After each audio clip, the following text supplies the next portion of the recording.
All right, so last week we talked about the aldol addition reaction and the aldol condensation reaction. This reaction is called the Claisen condensation, and it's really similar. However, it uses esters. So let's take a look at the overall simple Claisen condensation. What's this starting material called?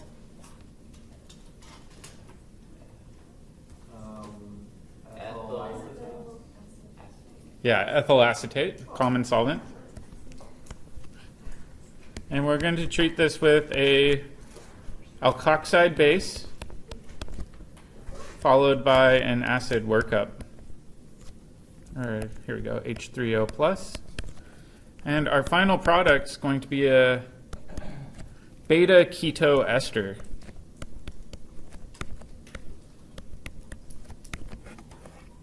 So let's try to work through the mechanism and figure out why this is occurring.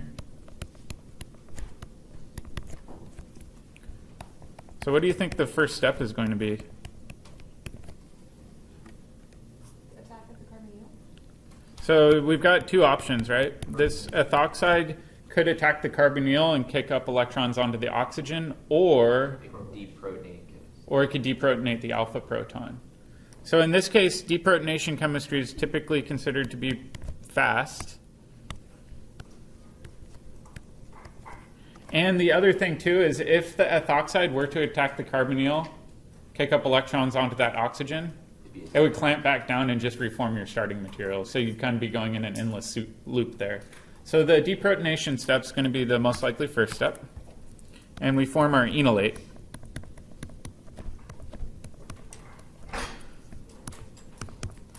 Okay, one question though. Why did I use ethoxide? Why didn't I use another base? Because it was already in solution. Because ethoxide was in solution, or? Why didn't I use like sodium methoxide, for example? Because it's what's attached to the ester. Yeah, exactly. One key thing with Claisen condensations is you want your base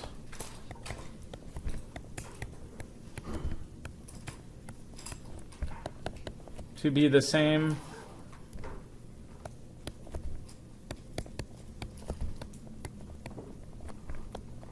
alkoxide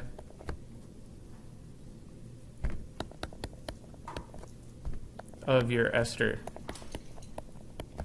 Otherwise, you'll run into a problem of transesterification. If you use sodium methoxide, you might run the risk of swapping off that ethoxy group on your ester to a methoxy group. So you want to be careful with your base selection. Okay, now that we've got this made, this can react with another equivalent of your starting material. So I'm just going to redraw our starting material down here. And this can attack in, kick up electrons onto our oxygen.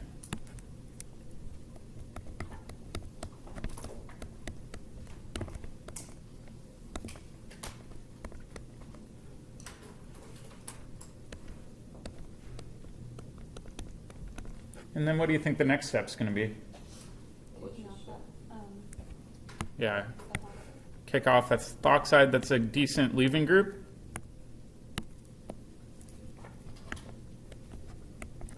Okay, but we're going to run into a problem, and I'll see if anybody can spot it.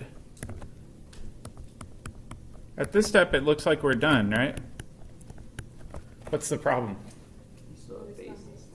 Yeah, we've got a strong base around, and these protons coming off here are super duper acidic because they are in between two carbonyl groups. If you deprotonate it, your conjugate base is doubly resonance stabilized, right? So before you ever have a chance to isolate your product, you get this final deprotonation.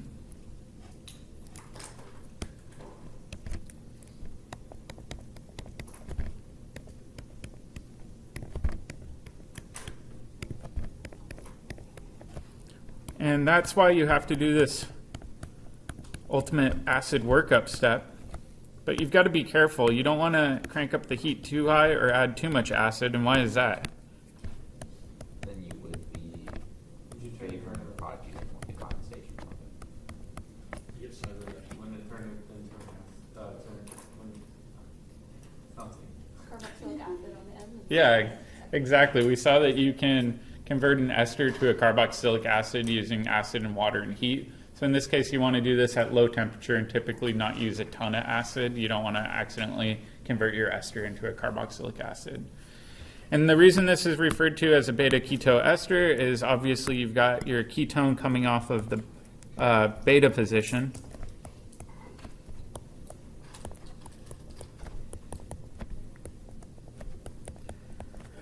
But this can also be used to form 1,3-diones too, and we'll talk about that in a second.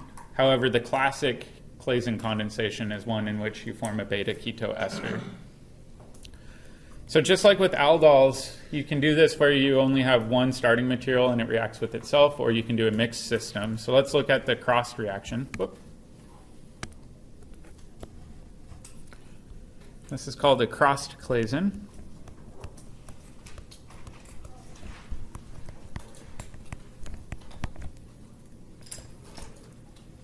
Or a mixed Claisen, depending on which textbook you look at. And this is one where you have one ester plus one enolizable, that's a mouthful, ketone or ester. And these two starting materials are going to be different from one another, so you have to be a little bit more careful. But let's take an example of one of these.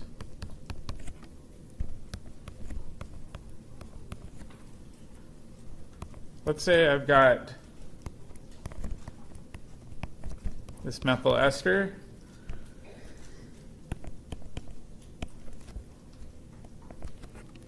and I've got acetone.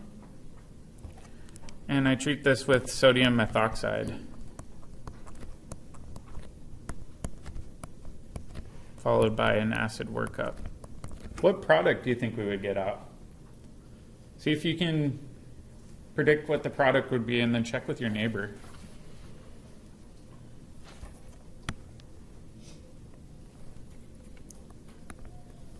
Make this worth 4 points.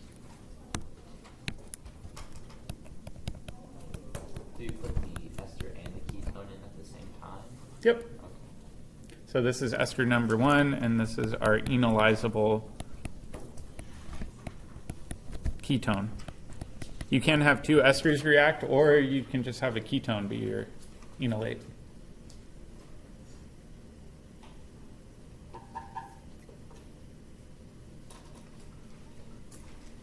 How many of you guys think you got it? We can go through and do the mechanism real quick too.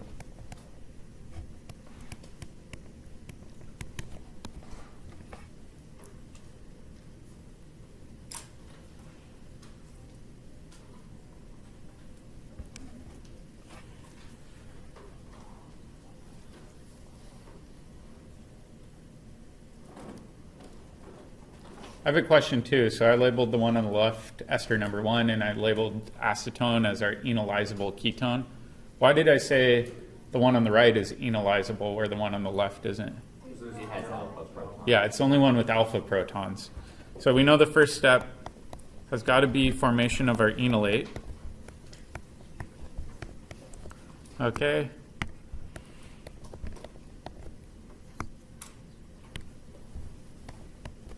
I'm just going to use one-way arrows to keep things simple. All right, and then we've got this ester, which we know is a pretty good electrophile. A lot of times people will ask, well, why doesn't this just do an aldol with another equivalent of the acetone? It's really a kinetic situation where it's a lot faster to react the ester because it's a really good electrophile. So at this point, we can have this attack in, kick up electrons.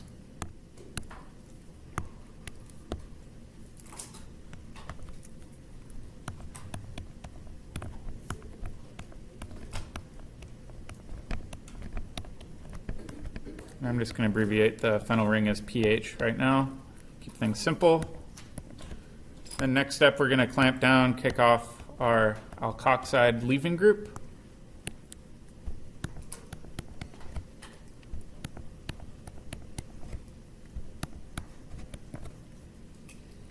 And we've got methoxide around that can grab one of these protons, reforming our enolate.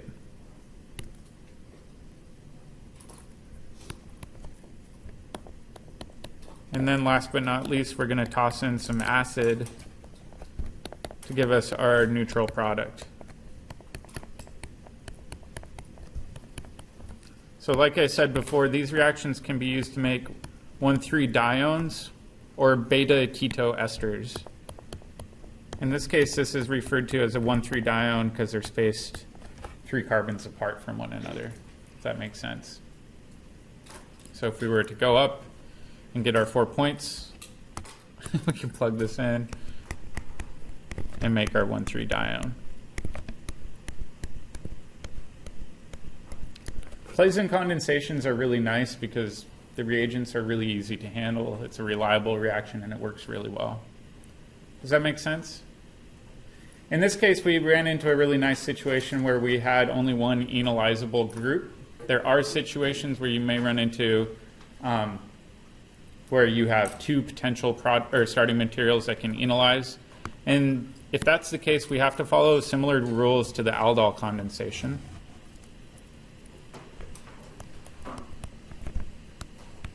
So if both starting materials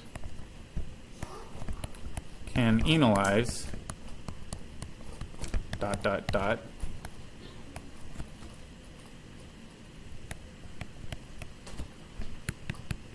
drip the one you want to be the enolate.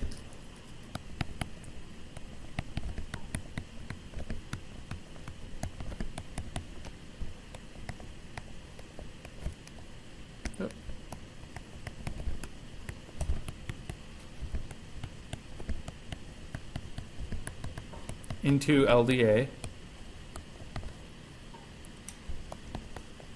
Then drip in your second, or I should say your ester.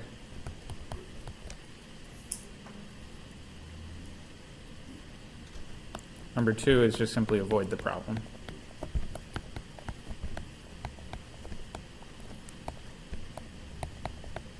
You have to use those or you use the S or the alcohol fields. What's that? Why do you have to use LDA instead of the alcohols? Oh, that's a great question. So you're asking why use LDA?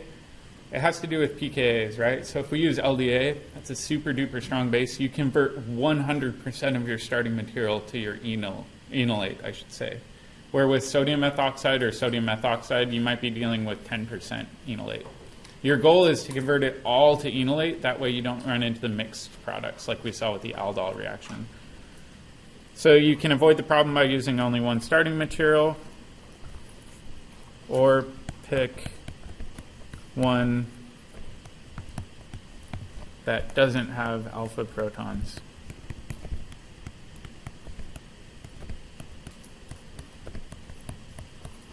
So you do have to be careful. One thing I will say is typically with the Claisen reaction, it's better just to avoid the problem. LDA can cause a lot of problems with Claisen condensations. So typically you don't see LDA used very often. You see sodium methoxide or sodium methoxide. You typically see LDA a lot with aldol condensations to control your product. All right, do you guys want a challenge problem? Yeah. All right, everybody's so excited, I can tell.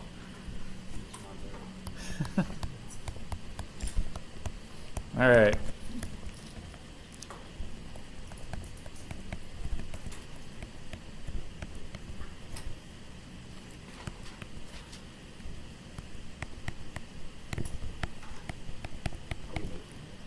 Nope.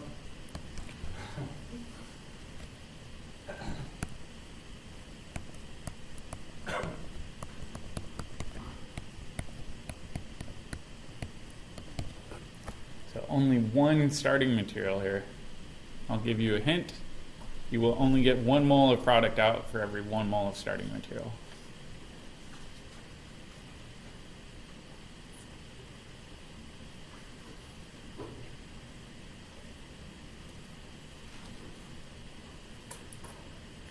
For bonus points too, you can try to name the starting material.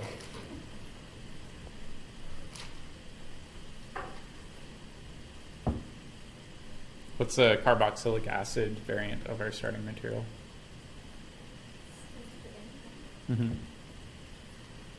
We made it in, I think, our first lab of second term. Adipic acid, and we've got esters, 2 esters. So, is it 1,6-diethyl The diethyl adipate? adipate.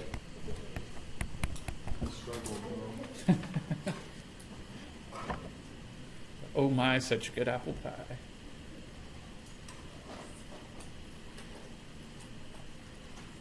If you think you got to check with your neighbor too. But like I said, for every 1 mole of starting material, you get 1 mole of product.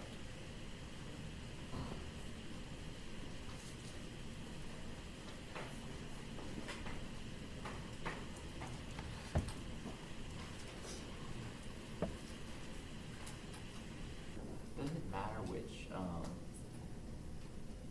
never mind, I see which one closest it is. Let's try doing this one as a class. All right, so let's just focus on sodium methoxide right now. We know this is a moderately good base. Which protons are going to be the most acidic? Yeah, the ones closest to the ester, right? The alpha protons. Does it matter which side? No, it's a symmetric molecule, so let's just pick one. All right, so we'll make our enolate. Not too bad.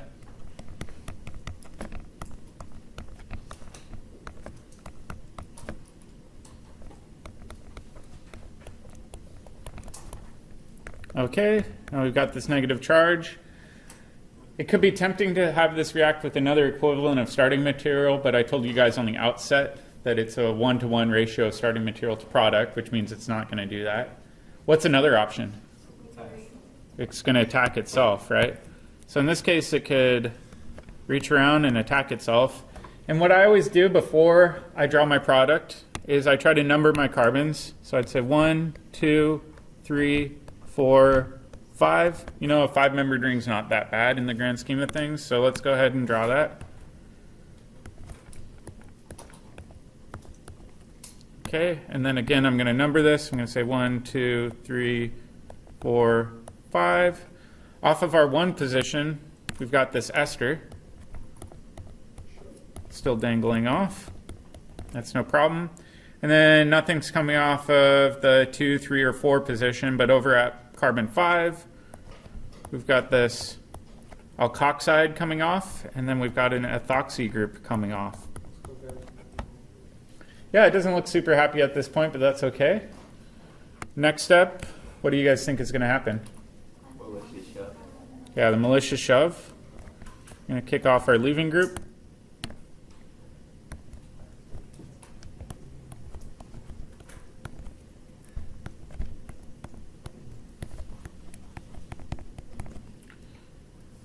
Okay.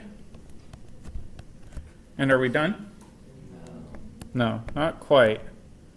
This is our desired product, but we're going to accidentally deprotonate this alpha proton coming off here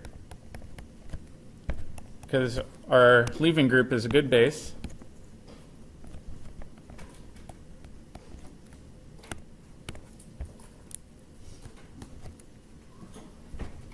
And we're almost home free. Yeah, all we need to do is reprotonate using weak acid, no heat. What do we call it when a reaction occurs where your starting material is both a nucleophile and electrophile and it does something like this? It's not intermolecular. Intramolecular. So this is an intramolecular Claisen condensation.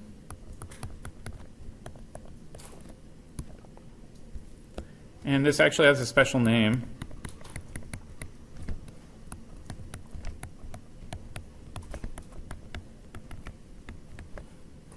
This is called a Dieckmann cyclization.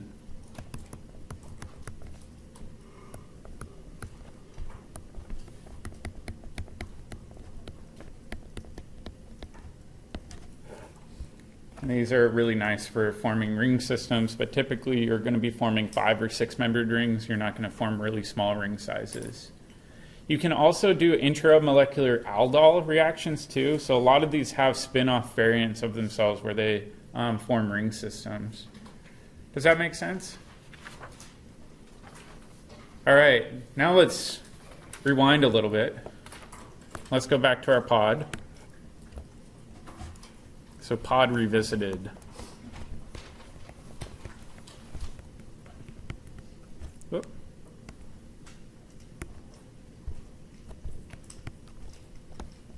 Okay, so let's figure out how to make our product from the pod using Claisen chemistry.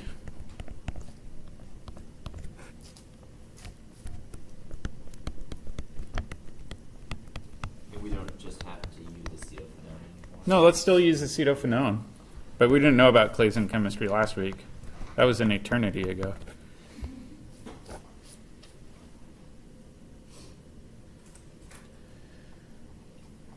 So retrosynthetically, you've got to kind of determine what part's going to be your enol, what part's going to be your enolate, and then one of them has to be an ester. But it's a lot easier to do this using Claisen chemistry than it was using our aldol chemistry.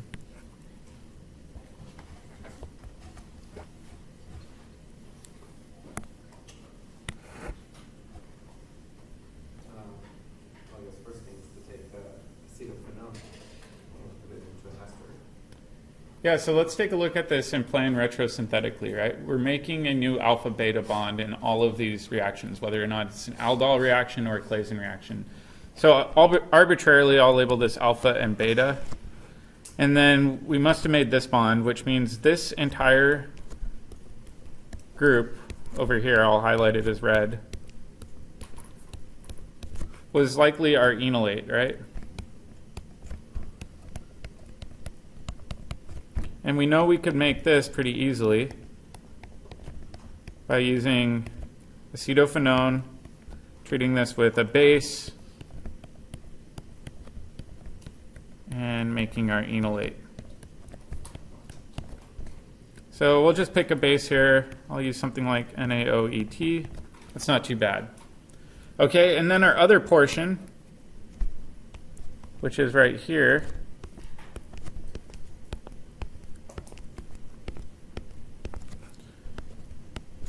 in order for this to be a Claisen reaction, this must have been what functional group originally? An ester, right?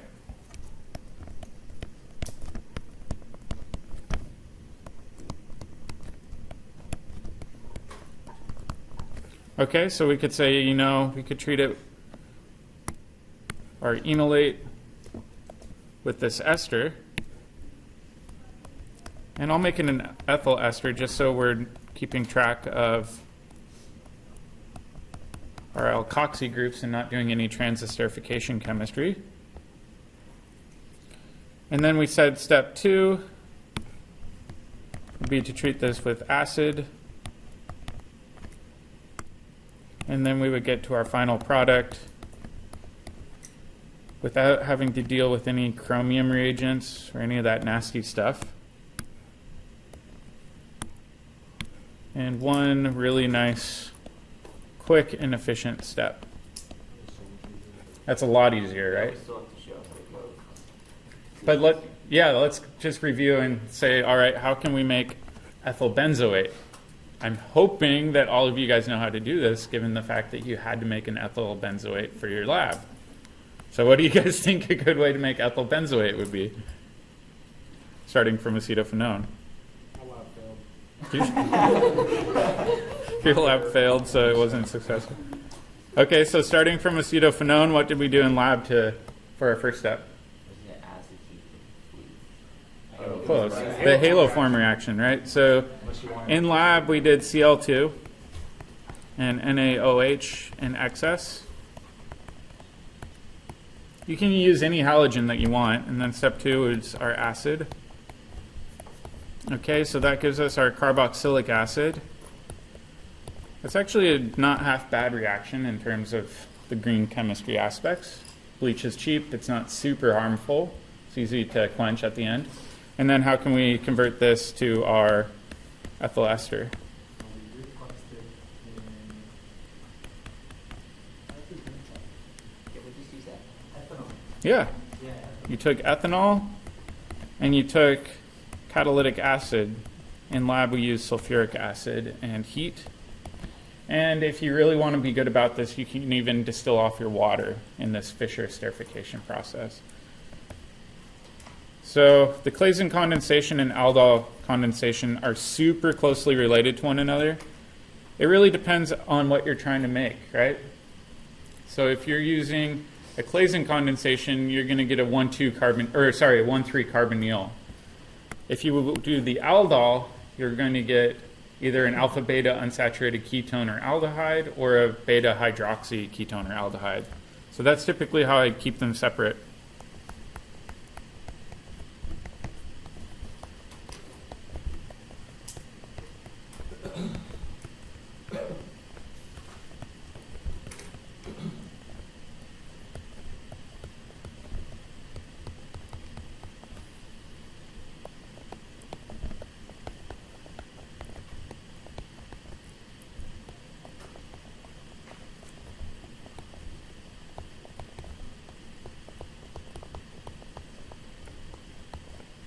Or beta hydroxy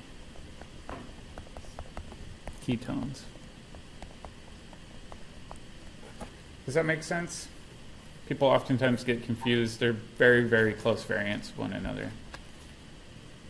Do you guys want to practice more Claisen chemistry, or do you want to move on to new stuff?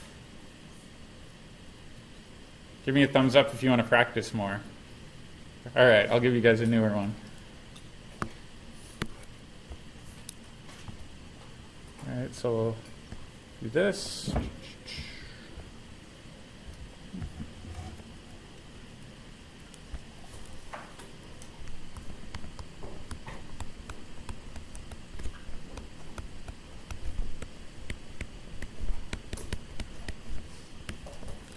Okay, for this next one,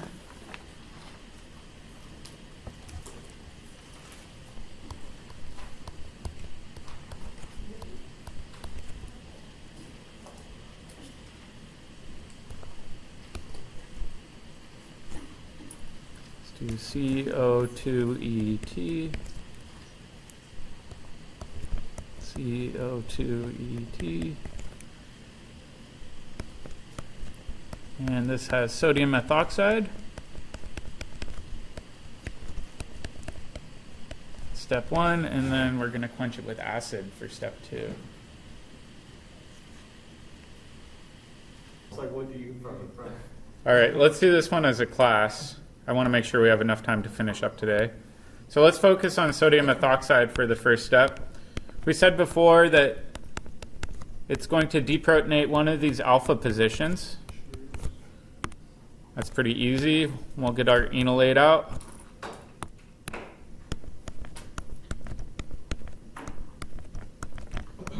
And then I'm going to actually draw this a little bit differently.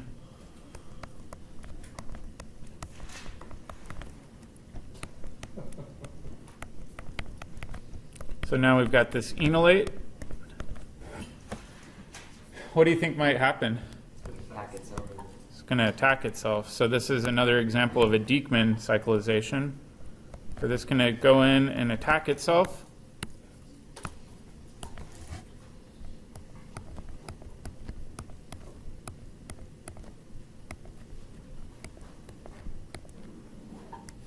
Yep.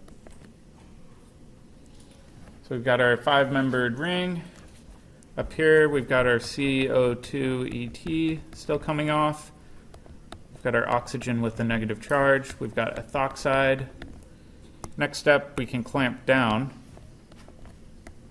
kick off our ethoxide.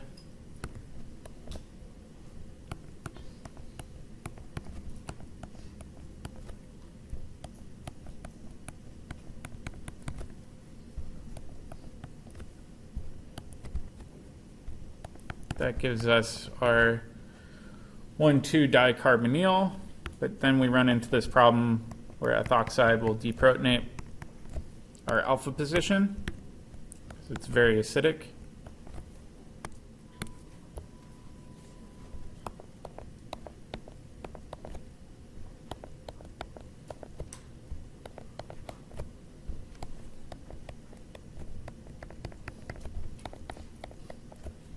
And then last but not least, we're going to treat this with some sort of acid in order to get our final product.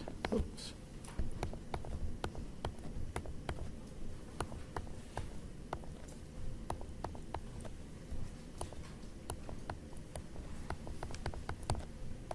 And there you go.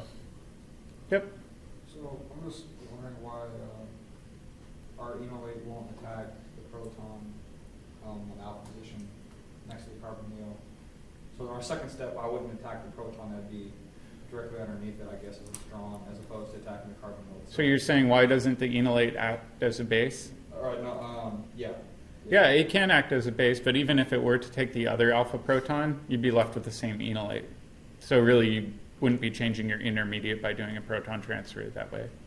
What So- do you mean? You mean it, what's it again? So you're saying up here, if this position were to deprotonate right here, it would give you the exact same product. It wouldn't change anything. So you'd just be going around in a circle. But that is possible. Yeah. Okay, so we have one last reaction, but this one's really easy. This is alkylation of the alpha position.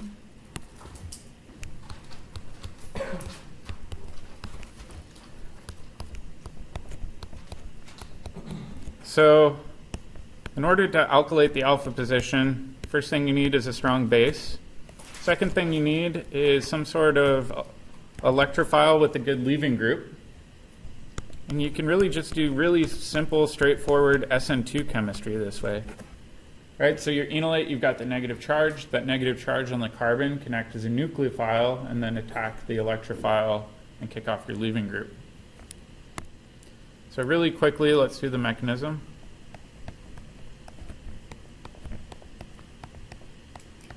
Oop.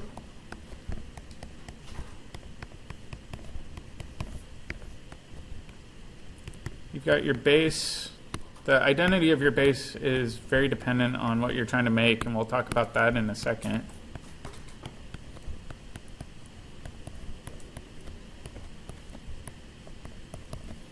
And then step 2, we've got our SM2 attack. So typically, you have to follow the same rules as what we saw in first term, where that should be a primary electrophile or a methyl group with a halogen or something coming off. It doesn't work well with tertiary electrophiles because that would favor E2 chemistry. So this should be primary or methyl. Okay. So let's take a look at a tricky situation.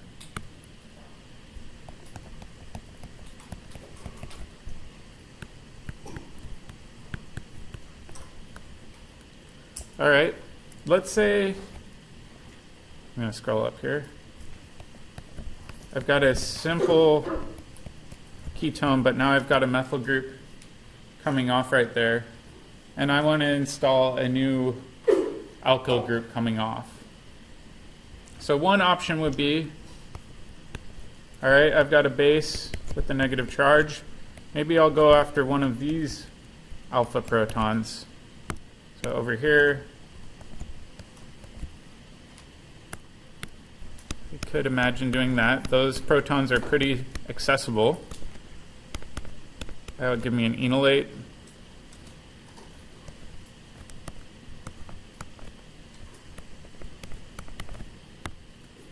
And then in the next step, keep the pen colors consistent, I could alkylate at that alpha position.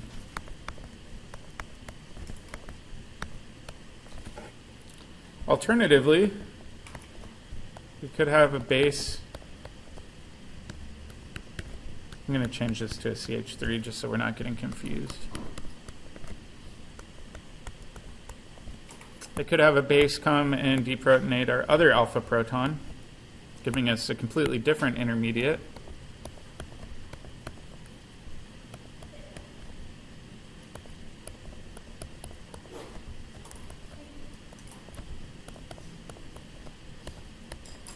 Then we can treat this with our electrophile.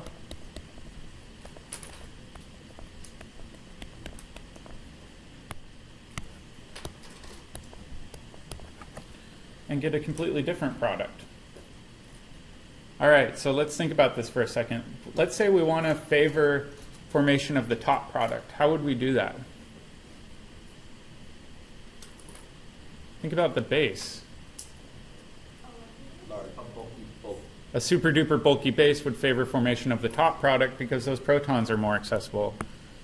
So we'll say favored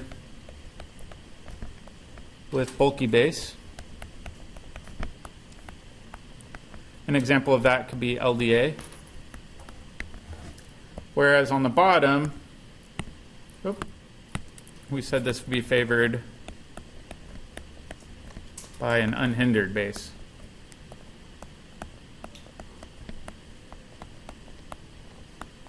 Okay, so base size is important for alkylation conditions. What about temperature? Which one's going to be your thermodynamic product? Top one or the bottom one? Probably the bottom. Why the bottom one? Wouldn't that CH3 have some type of hydrogen on it? Close. Think about it this way, right? This one has a resonance structure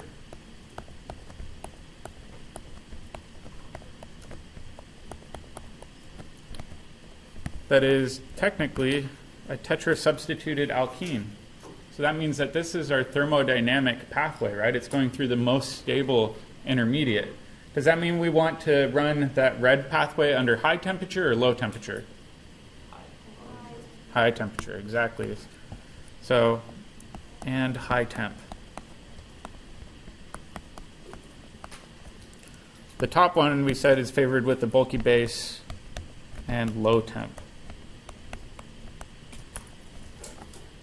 All right, I think that's where we have to cut it off today, but tomorrow when we come in, we're going to talk about the malonic ester synthesis and a few other reactions that are really similar to the Claisen condensation. Did you want to say when the big projects due? I emailed you guys about the synthesis project. I think I said May 19th is the due date by midnight, but I would encourage you guys to try to get it done a little bit early in case you have any questions.